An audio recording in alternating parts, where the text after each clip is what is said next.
नमो तस्स भगवतो अरहतो सम्मा संबुद्धस्स। नमो तस्स भगवतो अरहतो सम्मा संबुद्धस्स। नमो तस्स भगवतो अरहतो सम्मा संबुद्धस्स। So Jai Bhim and Namo Buddhaya. Today we will continue to study the part 4 of the book 4 of the Buddha and His Dhamma. And in the part 4, we have been studying the Buddha's sermons, as Baba Sahib Ambedkar has enlisted them here in the part 4.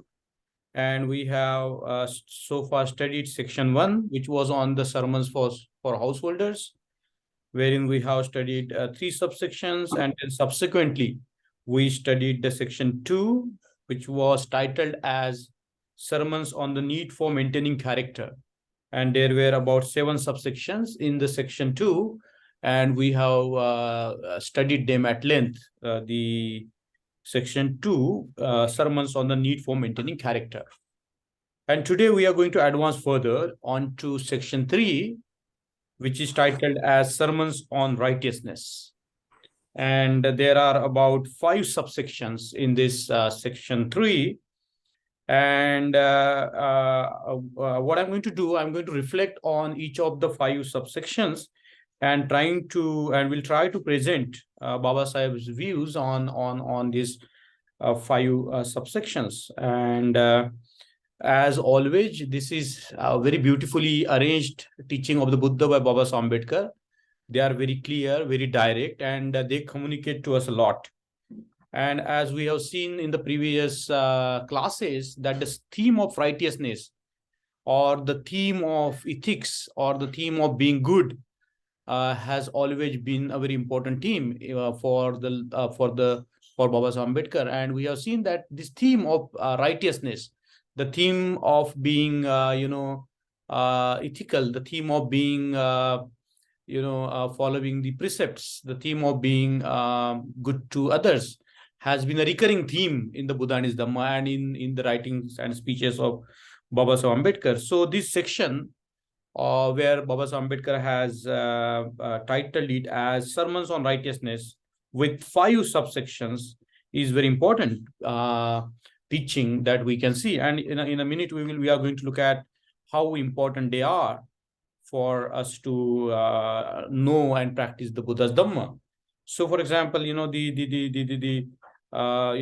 very clear fashion, the way Baba Sahib Ambedkar structures everything to give us more clarity on what it meant by certain things. So, for example, this section 3, Sermons on Righteousness, the subsection 1 begins with what is righteousness. So, the Buddha goes on describing what is righteousness. And then second, what is the justification of righteousness? Why do we need to practice righteousness? Need for righteousness. That's the second subsection. And the third is righteousness and the claim of the world, isn't it? So that's the third subsection. And then 4, how to reach perfection in righteous conduct. So how do we reach perfection in the righteous conduct? That is going to be the 4th subsection. And the final and the 5th one talks about one need not wait for a companion to tread on the path of righteousness, isn't it? So the righteousness is the path of the individual responsibility, which Baba Sahib Ambedkar has emphasized again and again and again. So let me go into the subsection 1 and reflect a bit on it, because it's very important. The subsection is titled as What is Righteousness? And the Buddha was, of course, on the alms round in Kosala, and there were a lot of people, a lot of almsmen were traveling with him, and he came to a village which was dominated by the Brahmins. The name of the village was Sala. So this is the pretext where these teachings of the righteousness was given. And they of course, the Brahmins of Sala went to the Buddha, and they asked the Buddha, what did they ask? They asked the Buddha to explain them what he meant by righteousness. So what does the Buddha mean by righteousness? And that is what the question, the Brahmins of Sala. So I'm going to read this verse number 6 because it's very important. And please pay attention, because this is the heart of understanding what is righteousness according to the Buddha. So the verse number 5 goes like this. So to the attentive Brahmins, the Lord said, there are 3 forms of unrighteousness and wickedness for the body, 4 for speech and 3 for thoughts. So in total, there are 4 unrighteousness. The 3 forms of unrighteousness and wickedness for the body, there are 3 forms related to the body, 4 for the speech, and 3 for thoughts. So in total, there are 10, what is called the negative sort of the ethics, if you want to use the word precepts or shila. So what are those? So verse number 6 goes like this. As regards bodily unrighteousness, a man or a woman may take life. Number 1, it's like a first precept of the Panchashila. Panatipata Veramani may take life as a hunter with hands bathed in blood, given to killing and slaying, merciless to living creatures. So what is the first unrighteousness? What is the first, moral downfall? Is this may take life as a hunter with hands bathed in blood, given to killing and slaying, merciless to living creatures. So this is the first sort of the unrighteousness conducted by the body, isn't it? Because the 3 are related to the body, 4 are related to the speech, and the 3 are related to the mind. Because according to the traditional classification of the Buddha as to how do we act to the body, we act to the speech, we act to the mind, isn't it? So the action of the body where we try to take life is the unrighteousness action. So let me read it again. The first precept, it's may take life as a hunter with hands bathed in blood, given to killing and slaying, merciless to living creatures. Second, may take what is not his. Adinna dana veramani, may take what is not his. So anything that doesn't belong to him, if he takes, it is the second unrighteousness of the body. By appropriating to himself in thievish fashion the belongings of other people in village and jungle, isn't it? So anywhere if you take or thieve the property of other people, it is the unrighteousness which is conducted by the body. It's the second unrighteousness conducted by the body. Third, may be a fornicator, having intercourse with girls under the charge of mother or father or brother or sister or relations. Yes, with girls affianced and plighted, and even wearing the very garlands of betrothal, isn't it? So you see, this is very important, because the third unrighteousness that one can conduct is to have have intercourse where it is forbidden, like girls under the charge of mother or father or brother or sister. So it tallies with the third precepts that the Buddha taught: kames michachara vedamani sikhapadam samadhiyami. So these are the 3 evils, these are the 3 unrighteousness that one can conduct through one's body. Very straightforward and very clear. 7, as regards unrighteousness of speech, a man. Now this I'm going to spend some time because it's very important. There are 4 which can be violated by our speech. So number 1, as regards unrighteousness of speech, a man may be a liar when cited to give testimony before assembly or village meeting or family council or royal household or his guild. He may say that he knows when he does not know, or that he does not know when he does know, or that he saw when he did not see, or that he did not see when he did see, deliberately lying in the interests either of himself or of other people, or for some trifling gain, isn't it? So, we talk about lying all the time because, the Buddha has said that the musavada veramani sikhapadam samadhiyami. So why, the context of lying is very important, and it's very much cleared here, by the Buddha as to what are the unrighteousness of the speech. And the number 1 is lying. And this lying is not an ordinary lying, isn't it? It's the lie that caused a big problem in the society, because if we read it carefully, the expansion of it connotes to us the very context in which the lie can produce a bad impact on the society, the bad impact on the family, the bad impact on the household, the bad impact on the guild, the business sort of a grouping. So very important that to speak what one does not know, and not to speak what one knows. When he has not seen something, he's saying that he has seen it, and when he has seen something, he's saying that I have not seen it. We can understand that this precept of telling lie goes deeper than what we can think. In other words, this precept of not telling a lie is so important for the society, for the society to be righteous, isn't it? So the first of the fourth of the unrightful speech, unrightful conduct that we can conduct to the speech is a lying, is an act of lying. Maybe a liar when cited to give testimony before assembly. So in our social life, we can apply it directly.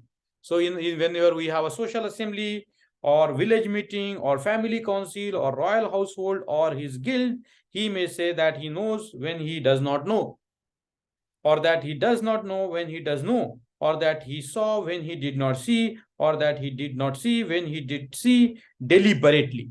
The lying is deliberate, deliberately lying in the interest either of himself or of other people, or for some trifling gain. Second, or he may be a slanderer. Now, slandering is an evil. The slandering is an unrighteous act by the speech. So what is a slandering? This, in other words, is a backbiting. So what is backbiting? Repeating here what he has heard elsewhere, so as to set one set of people by the ears, and repeating elsewhere what he has heard here, so as to set another set of people by ears. He is a dissolver of harmony and a fomenter of strife. Discords prompts his utterances, discord being his pleasure, his joy, and his delight. Isn't it? It's very deep. Slandering, the Buddha slammed slandering for the reason obvious in this teaching of the Buddha, that somebody who repeats what he heard here in this group and shares in the another group, isn't it? And why he does it? Because he is a dissolver of harmony and a fomenter of strife. Because some people enjoy disharmony, some people enjoy that people are fighting with each other, and that's a very big problem even in our societies. Then what happens? He discord being his pleasure, his joy, and his delight. So many people delight in discordance. Many people delight in a situation where there is a lack of harmony. So the Buddha put harmony as a very top level value, as we have seen in the previous classes. But here, a slanderer, a person who slandered, enjoys the disharmony, delights in disharmony, and he causes the disharmony in the group or in the society. The third, he may be of bitter tongue. So Buddha said that watch your tongue, don't make your tongue a bitter tongue. What is the bitter tongue? What he says is rough and harsh. What he says is rough and harsh, hurtful and wounding to others, provocative of anger and leading to distraction. Very, very beautifully expounded, the teachings of the righteousness here, and so clearly laid out that we can begin to see that how the act of telling a lie, act of slandering, and the speech which is harsh, a bitter speech, is not good. It's an evil speech. What is the bitter speech? He says what he says is rough and harsh, hurtful and wounding to others, provocative of anger, hurtful and wounding to others, leading to distraction, isn't it? So the speech that leads to distraction, we can understand it in a manner that is very interesting for all of us to understand. The fourth is he may be a tattler talking out of season. He may be a tattler talking out of season, without heed to fact, always talking of the unprofitable, never of the doctrine, never of the rule, but ever of the trivial, of the ill-timed, of the frivolous, of things leading nowhere and unprofitable. Foolish babble. Some people just go on babbling foolishly, and that foolish babble is a big unrighteousness.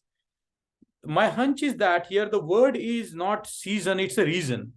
Because you see, he may be a tattler talking out of reason. Because talking out of season doesn't make much sense. And we will see that this mistake has been done in terms of the other sections also. So I think this word must be a reason. He may be a tattler talking out of sense, season, out of reason, without the heed to fact, always talking of the unprofitable, never of the doctrine, never of the rule, but ever of the trivial, of the ill-timed, of the frivolous, of things leading nowhere and unprofitable. Very clear. The fourth unrighteousness conducted by the speech is very clear.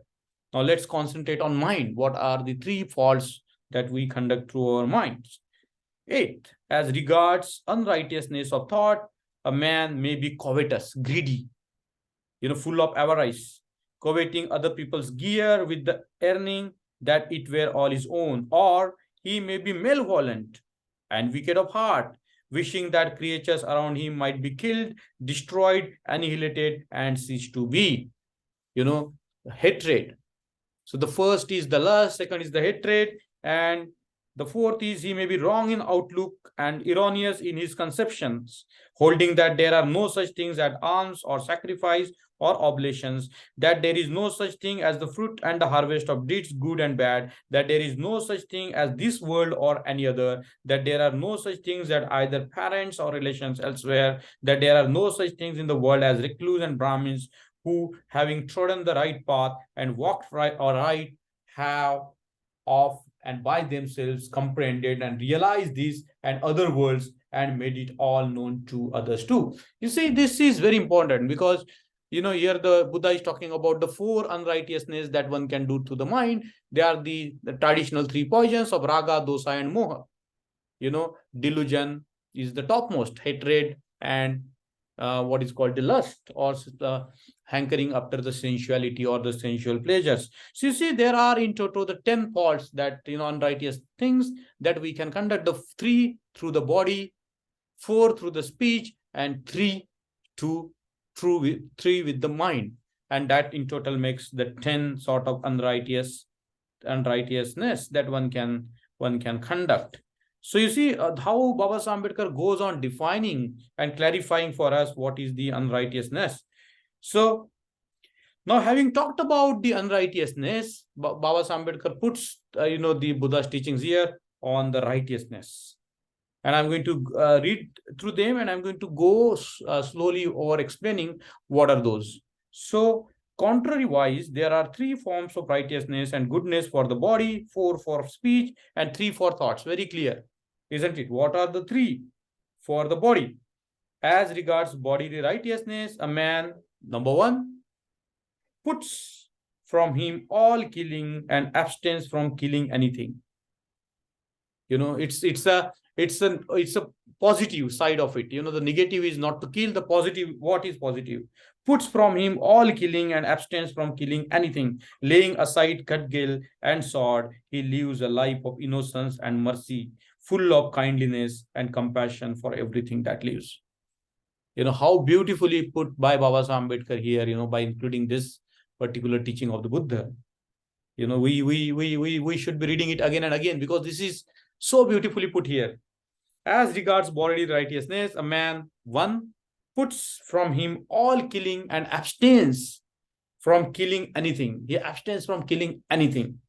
And see what a beautiful wording that is. Laying aside cudgel and sword. Anything that cause harm to the other people, lay it aside. Anything that, might cause violence, lay it aside. Laying aside cudgel and sword, he lives a life of innocence and mercy. How does one live the life of innocence and mercy? Full of kindliness. Their heart is full of kindliness and compassion for everything that lives. Their heart, their lives are imbued, saturated with compassion for everything that lives. How beautiful that is put in contrast to, may take life as hunter with hands bathed in blood, giving to killing and slaying, merciless to living creatures. You contrast that unrighteousness with the righteousness and choose for yourself what do you want. The second, theft he puts from him and eschews taking from others except what is given to him by them. He lives an honest life, isn't it? What is an honest life? It's a life of not taking what has not been given to us. In other words, refraining from thievery, refraining from taking what is not given to us. So, that is the honest life, isn't it? In contrast with the dishonest life where other people live on the mercy of other people. They try to steal from other people. 3, putting from him all sensual misconduct. He abstains from fornication. He has no intercourse with girls under the charge of mother or father or brother or sister or relations. No intercourse with the girls affianced and plighted and with the garlands of betrothal upon them. Isn't it? Even those women who are committed or engaged, it's in the present context, we can understand it very clearly. So these are the 3 things, positive things that a man must do to live a righteous life. Then now 11 is about the righteousness. As regards righteousness in speech, a man puts lying from him and abstains from lies.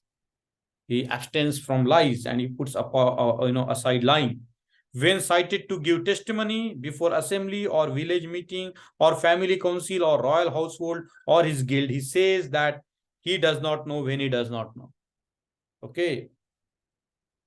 And that he does know when he does, says that he did not see when he did not see, and that he saw when he did see, never deliberately lying in the interest of himself or of other people or for some trifling gain.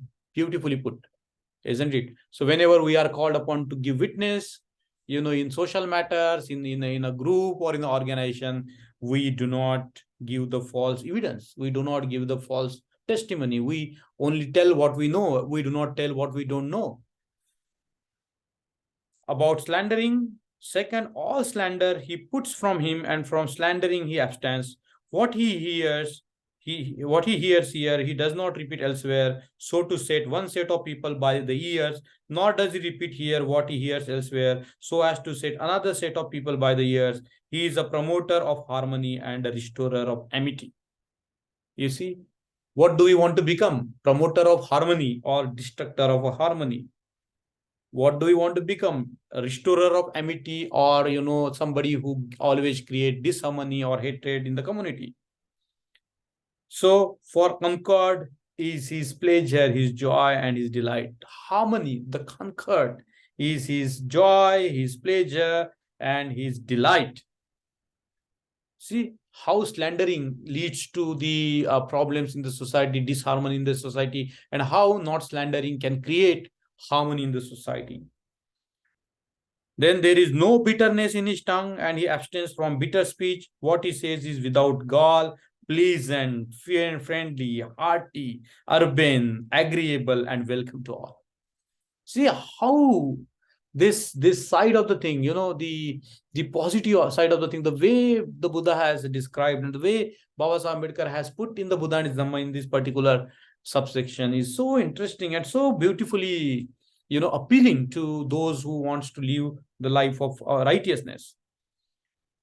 See, there is no bitterness in his tongue, and he abstains from bitter speech. What he says is without gall, pleasant, friendly, hearty, urban, agreeable, and welcome to all. 4, no tattler. He is not a tattler. He will never do the foolish babble. No tattler. He abstains from tattle. Speaking in reason, according to fact, always of the profitable, of the doctrine and rule, in speech which is reasonable and memorable, illuminating, well-marshaled, and of great profit. Isn't it? Every single word, if we can analyze it, has such a meaning, You see, no tattler. The choice of the word, no tattler. A righteous person is not a tattler. He abstains from tattle. Speaking in reason, according to fact, always of the profitable, of the doctrine and rule, in speech, which is reasonable and memorable, illuminating, well-marshaled, and of great profit. Isn't it? His speech is always of the great profit. You see, you read this negative section and the positive section, and you begin to see, how these different values are, communicated. With when the Buddha talks about unrighteousness and when the Buddha talks about the righteousness. 12, as regards righteousness in thoughts, now, kaya, vacha, and mana. Commit these three words in mind, kaya, vacha, and mana. So now, what about the mind? As regards righteousness in thoughts, a man is devoid of covetousness. He's not greedy. He's not attached. He's not holding on to something very much. A man is devoid of covetousness, never coveting other people's gear with the earning that it were all his own. All the time we see the belonging of others. We want to possess them. We want them to have it for us only. He harbors no malevolence or wickedness of thought. His wish is that creatures around him may live on in peace and happiness, safe from all enmity and oppression. And third, he is right in outlook and correct in his conceptions. He's right in his outlook and very clear, correct in his perceptions. This is what I mean by righteousness and unrighteousness. And now this section, subsection 1, has we can derive so much of knowledge, so much of clarity on how we should live our lives. And the Buddha has very beautifully categorized between righteousness and unrighteousness, and he has asked us to choose what is right. But the Buddha won't stop there, just describing what is unrighteousness and what is righteousness. He will, in the second section, go on telling us need for righteousness, as to why we need to practice righteousness. And I think that's a very fundamental discussion that we can have here in the subsection 2. I'm not going to read through the section. I'm going to just point out to some of the things. Why do we need to practice righteousness? That's what the Buddha told in Patligama. What does the Buddha tell? So there are losses if we do not practice righteousness. Why do we practice righteousness? Because we have to gain something. So see, what is the right? What happens if we do not practice righteousness? Number 1, there are losses, householders, which attend the wicked and immoral man. Number 1, the unrighteous man, a wicked man, or a immoral man, as a result of sloth, comes to great loss of wealth. So the loss of wealth, those people who do not follow in the precepts, we can see that they lose their wealth.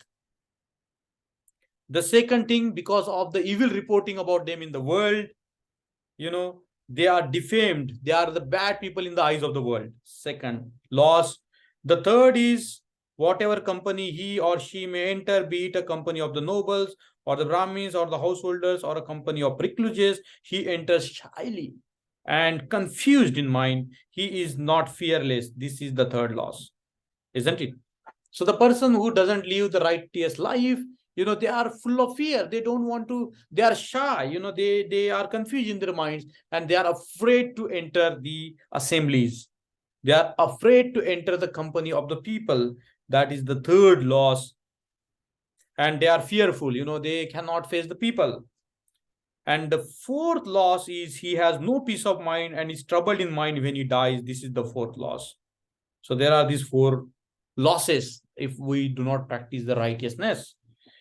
The man who lives righteously has, they earn the great mass of wealth due to their excursions. They are reputed. They are known everywhere. They are respected everywhere. And they are bold and confident. Wherever they go, they are bold and confident. They are not fearless. This is the third gain. And the fourth gain is they enjoy peace of mind and makes an end with mind untroubled. The fool in doing ill knows not his folly. His own deeds like a fire the fool consumes. He who offends the harmless innocent soon reaches grievous disaster, or a mind distraught, loss of relations and loss of all his wealth. So why there is a need for practicing the righteousness has been explained so beautifully by the Buddha in this subsection 2. which Baba Ambedkar has so beautifully, put inside the Buddha and His Dhamma. So you see, sometimes we, in the subsection 3, which is a long one, but it's very clear in its substance, is that sometimes we claim that we are unrighteous because of the others. We say that because I have to look after my family, because I have to look after this and that, I am unrighteous. And this is what the Buddha told to Dhananjani in the subsection 3, that what you have to do is you have to live the conduct, rightful conduct. We don't have to blame it on others. So, whatever we do, we take the name of the other people, our relatives, our friends, we say that because of them, we do this. But the Buddha says that, ultimately you are responsible for your actions. You are responsible for being righteous. You don't owe it to the world to be righteous. In your own person, you have to be righteous. So the fourth subsection, how to reach perfection in righteous conduct. So how do we reach the perfection in the righteous conduct? This is the teaching that the Buddha gave to Dhammika. He was a layperson. This is the teaching that the Buddha gave to Dhammika. And this is a very beautifully, poetically rendered by the Buddha. And I'm going to read it because it's so beautifully explained by the Buddha. And it's very poetic. And I think we can recite it again and again and again and again because it's so beautifully laid down by the Buddha. So I'm going to begin with reading it.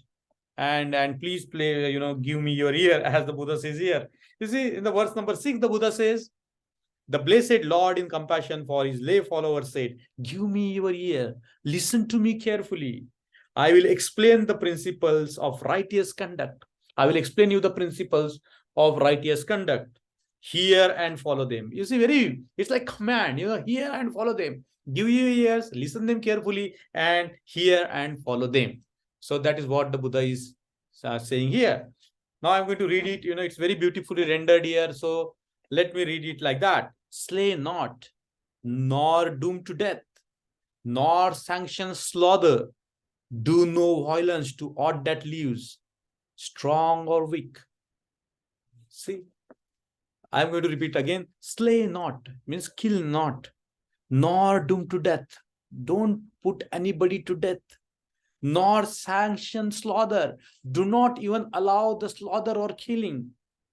Do no violence to aught that lives, that which must live, that has a right to live.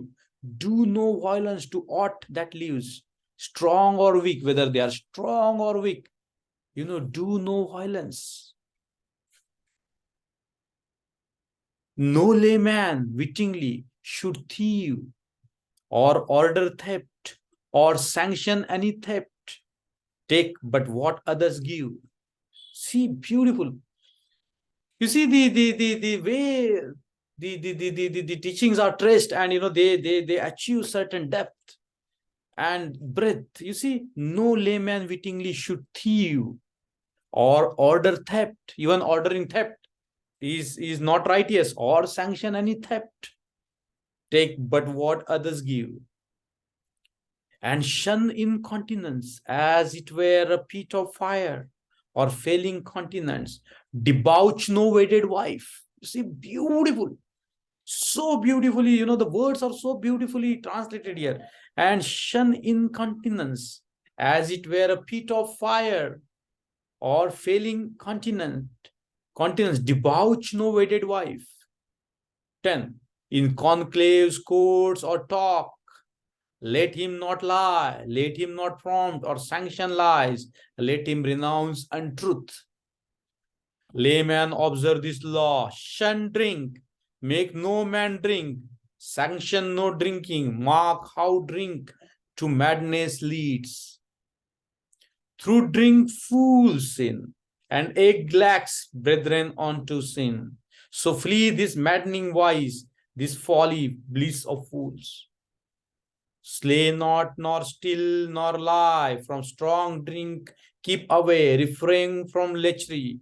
Touch not wrong meals at night. Eschew both scents and breaths. Spread on the ground thy bed. So make thy Sabbath vows as week succeeds to week, and keep with pious hearts this eightfold festival. Wow. See how beautiful it is. At morning, these vows performed with pious, thankful heart, be wise, and by thy means give all men food and drink. Cherish thy parents well, follow a righteous trade. Thus shall the layman staunch reach realm of light above. See, if you read these beautiful teachings again and again and again and again and again, they have the impact of producing a deep change in us. That's why we have to read the Buddha and His Dhamma again and again. We have to go back to the Buddha and His Dhamma again and again. Drink deep into the Buddha and His Dhamma again and again. And you see, the theme can be the same, but the way it's emphasized, the way it's explained, the way it's explored, it gives us much clarity, isn't it? So what we need to do is do the pariksha of the Buddha and His Dhamma. And this word pariksha is a very interesting Buddhist word. Iksha means see, look at, and pari means from all rounds. So pariksha means looking at it from all rounds, from all 360 degrees, and it was a very important way of studying in the Buddhist tradition, pariksha. Isn't it? There are a lot of treatises written on this theme of pariksha. So we have to go back to the Buddha and His Dhamma and do its pariksha. Look at it from all different directions, the way Baba Ambedkar has done it here. And that's what, if you continue to go on reading it, studying it, thinking about it, it gives us so much in value. So I'm going to go to the section number 5 because it's also very straightforward, and it helps us to understand, why one need not have to wait for the companion to tread on the path of righteousness. If there is nobody on the earth who is walking on this path, if we are the last person, we should walk on it. That's what the Buddha says. And it's not easy to escape the pull of sansara, the pull of what is called the negative thoughts or negativity. So the Buddha says, make efforts. And that's why, this particular last subsection is very important. I'm going to, ponder over some of the very key teachings of it. An elephant in battle bears the arrow at him hurled. I must bear man's bitter tongues for every evil in the world. So people are going to shoot us arrow of evil words. So we have to bear it. Tamed, they lead into the battle. Tamed, the king, his back ascends. Tamed is he, the best of beings, with no bitter speech offense. Good are well-tamed mules. Good are Sindian steeds of lineage famed. Good indeed, the mighty tusker, best of all, the man self-tamed. Fourth, I wanted to spend more time on, because there is a very important word that I wanted to gloss over a little bit. Yet such mounts cannot avail us, cannot be Nibbana's guide. We can only reach the path on the self-tamed self-right. You see, beautiful. It's like example of elephant given that, a tamed elephant is good for ride. Like a good horse is good for ride. And, the best man is the self-tamed man. But here, the two words which have come together, and Baba Ambedkar has put it very nicely in the verse number 4. 8 such mounts cannot avail us, cannot be Nibbana's guide. These mounts are not going to help us. They are not going to be the Nibbana's guide. We can only reach the path on the self-tamed and self-right. Isn't it? We have to self-tame ourselves, and we have to make ourselves the means to reach the Nibbana. That means the other people, other sources are not going to help us to reach to nirvana. So this is very beautiful word, self-tamed, self-right. Take delight in earnestness, watch thy thoughts and never tired, leap thee from the path of evil, take the tusker out of mire. Mire means the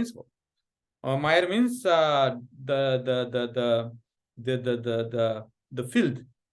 Hast thou found a fellow traveler, upright, firm, and intelligent, leaving all thy care behind thee? Gladly walk with him intent. If you find a good friend who is upright, firm, and intelligent, walk with them. Leave aside everything, walk with them. Hast thou found no fellow traveler, upright and intelligent, as the king desert his borders, by the enemy pursued, like the tusker in the forest, so go thy way in solitude. Walk alone. You don't need companions. If you get good companions, fine. If you don't get companions, walk alone. And then, you know, the verse number 8 goes like this: better is the lonely life, for fools companions cannot be. Live alone and do no evil. Live alone with scanty needs.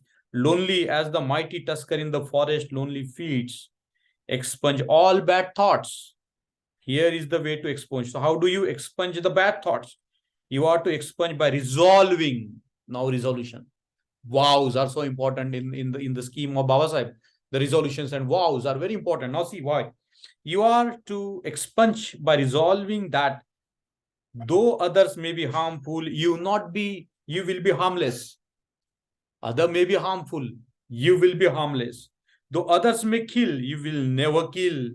Though others may steal, you will not steal. Though others may not lead the higher life, you will. Though others may lie, transduce, denounce, or prattle, you will not. Though others may be covetous, you will covet not. Though others may be malignant, you will be benignant.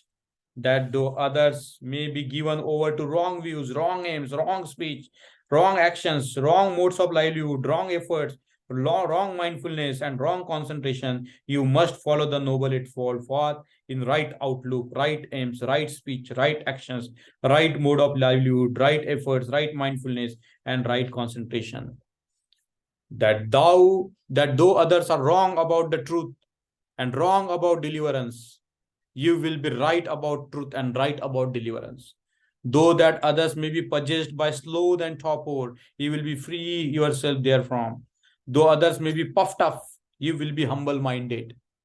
Though others may be perplexed by doubts, you will be free from them. Though others may harbor wrath, malevolence, envy, jealousy, niggardliness, avarice, hypocrisy, deceit, imperviousness, arrogance, forwardness, unscrupulousness, lack of instruction, inertness, bewilderness, and unwisdom, you will be the reverse of all these things.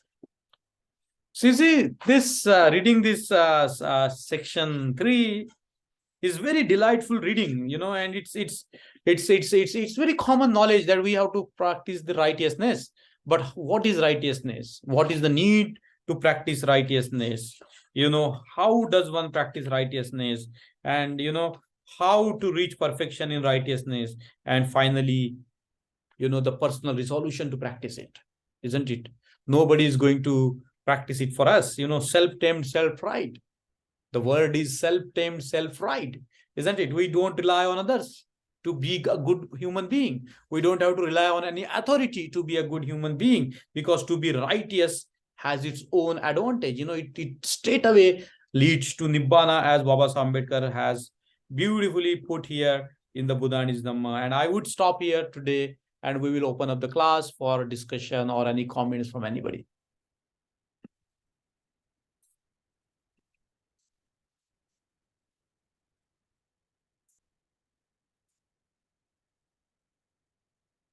So anything from anybody, kindly go on. Alka, madam. It seems this last 18, 518. Others may be given over wrong views, wrong aims. Still, you should have right view, right speech. Yes. It is Salleka Sutta, right? Yes. Yeah. Yes, it's mentioned in the Bhadant Anand Kaushal. It's a very famous sutra, Sallek Sutra. Yeah, Sallek Sutra. Yes. Jabim sir, may I? Yes, Sukhdev, please go. I agree with and also acknowledge that, but the self-tame, self-right, right. But how to conquer on the distractors and which flipping our mind and distract our mind. Yes. We have seen that in the last section of our study, last class of study as to,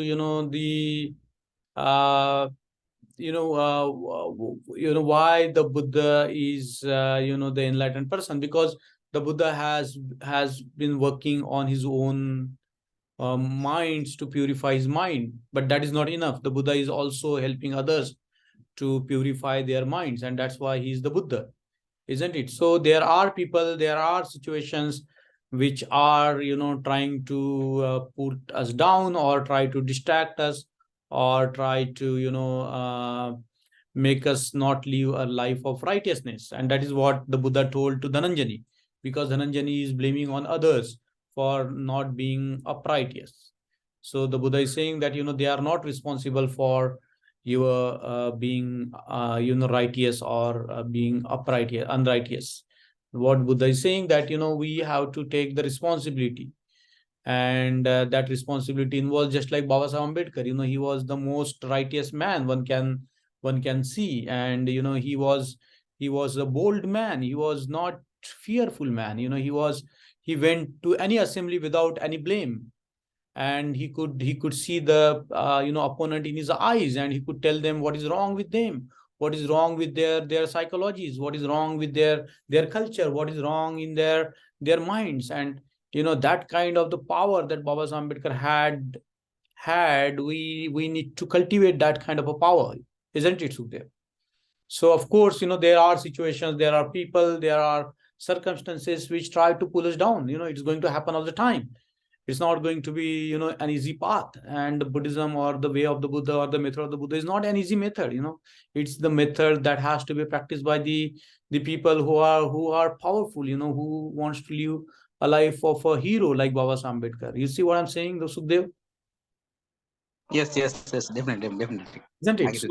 So the Buddha's path is the path to become powerful, not in a political or in an economic sense. Of course, that will come, as the Buddha says, that if you try to follow the path of righteousness, create the harmony in the society, then, definitely there is going to be the four gains, the increase in the wealth, the blameless life. The people are going to respect you.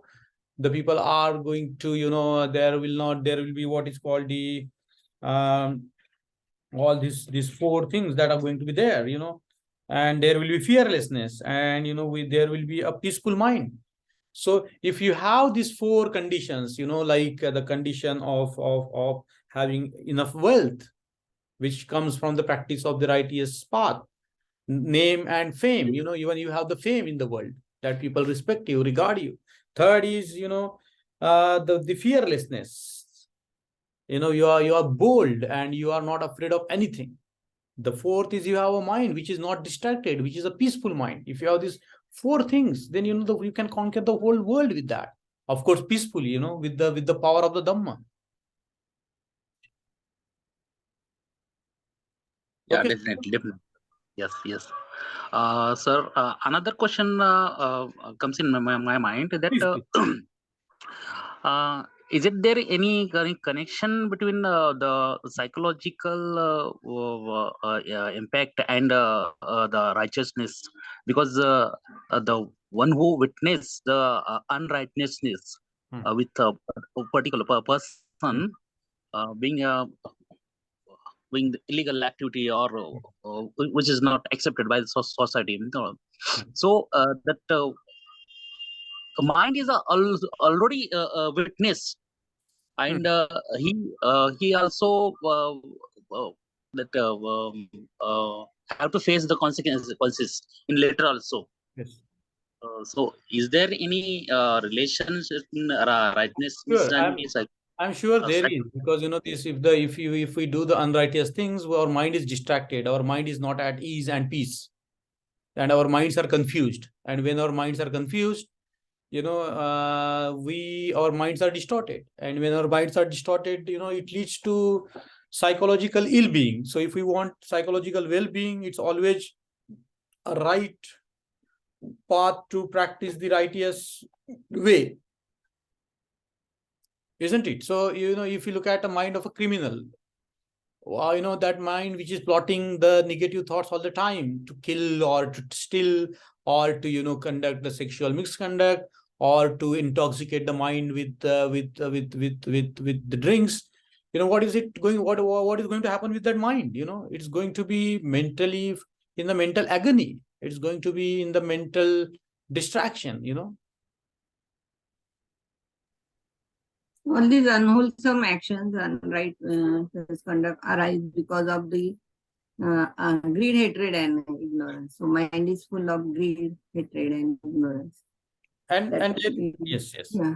And there is a lot of literature is available on the the positive emotions and the destructive emotions, and how Buddhism is a method by which we can create the constructive emotions, and how the destructive emotions like greed, hatred, and delusion can lead to a lot of suffering, a lot of mental agony, a lot of mental distortion, and so on and so forth. So there is a lot of literature available these days on that.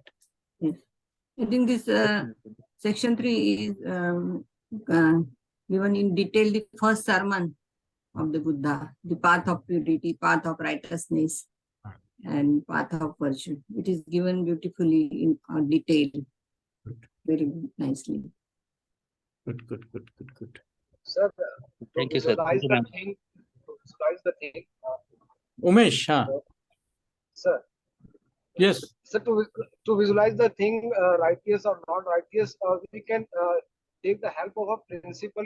It's called as a cause and effect principle. If we keep ourselves always on the cause side, and then we will get the answers. Is it righteous or not? This is the principle that I am trying on a lot of things. And my question is other than this. The thing is that we are learning in this section regarding various things, but one thing I have noticed is that it has been given some order to that. Means first thing will be this, and second thing will be this, and third thing will be this. And miss how this order have been evaluated, means this should be the only one, first one we should keep it, and the rest of the other things could lay down and other things. You see, traditionally, when you look at the Buddha's teachings, he first talks about the body and then speech and the mind, because the body is very gross. We can feel, experience the body. It's very concrete. And the speech comes between the mind and the body. And the mind is very subtle. It's very difficult to observe the greed in the mind. But you can observe the greedy action of the people. If somebody is given to stealing, that means we can understand that that person is, has so much of greed in their mind, isn't it? So, you cannot directly go and work on the mind. So the order is very important, as you said.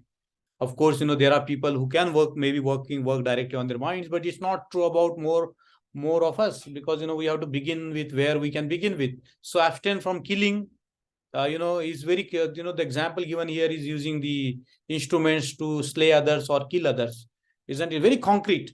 So from concrete, we are all the way moving to the purity of mind. So from the purity of body, purity of speech, and the purity of mind is very important. And, even the speech is not neglected, because the speech, you see, 3, 4, 3, isn't it? The 3 with the body, 4 with the speech, and the 3 with what is called the mind. And the speech involves language, and the language has a direct connection with the thoughts, isn't it? So when we are talking about the about speech, we are not just talking about speaking. We are also talking about the way people think through the things, the way people articulate using the language, and language thoughts are very much related to each other.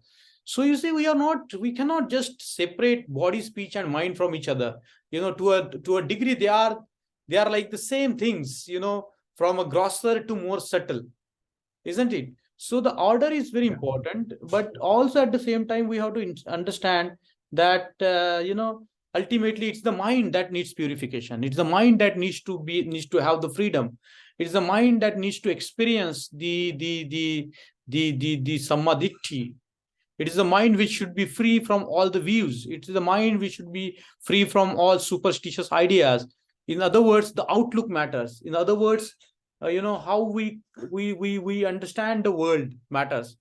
and it is called pradnya, isn't it? When the mind attains to that, when there is no sense of self, it leads to what is called the pradnya.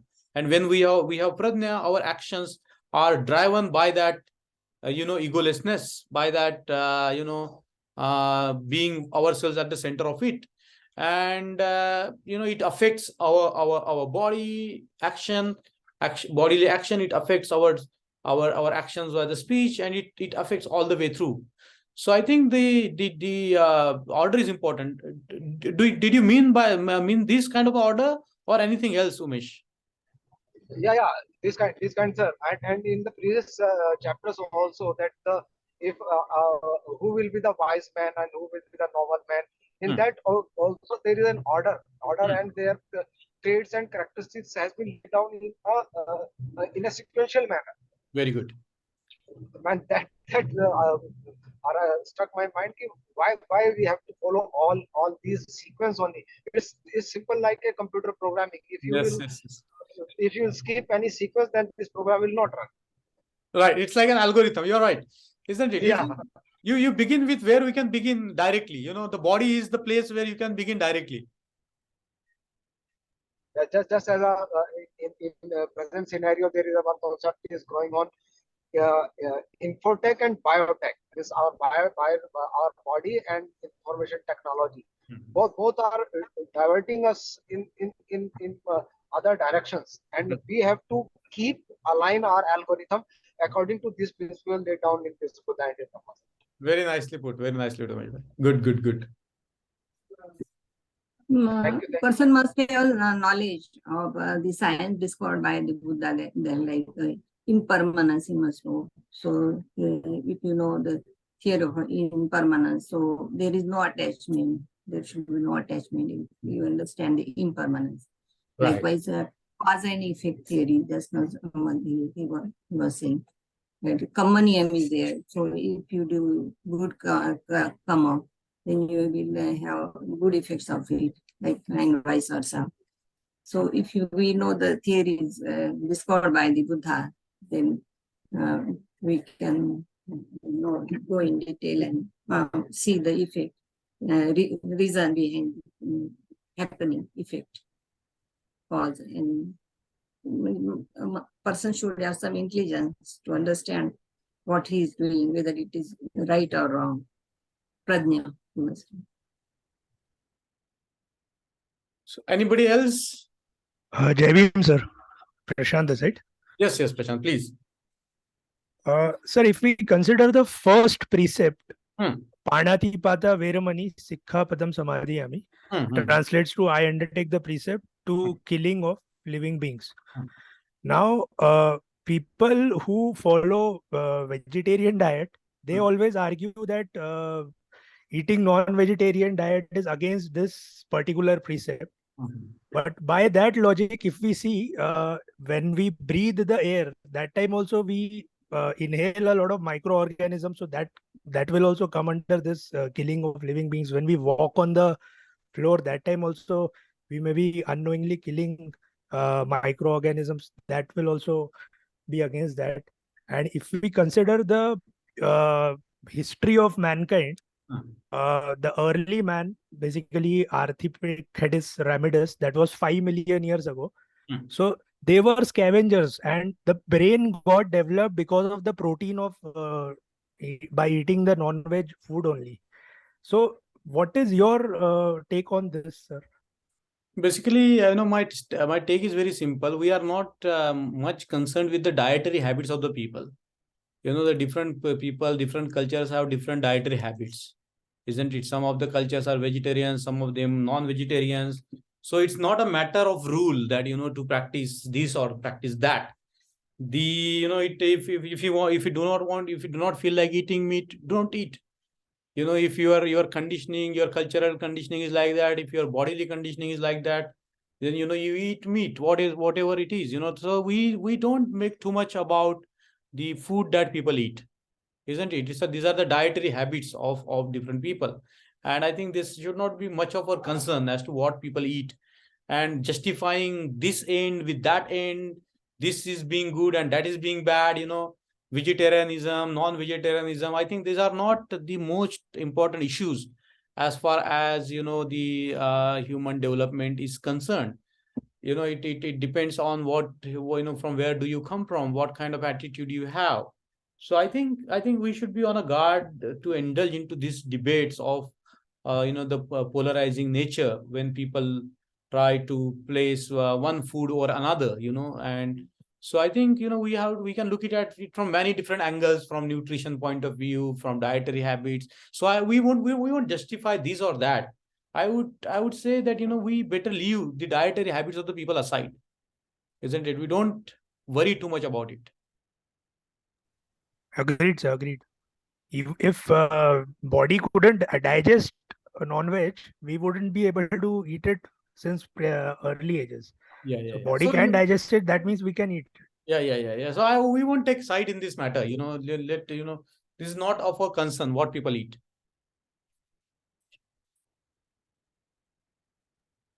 Got it, sir. Got it. Anything?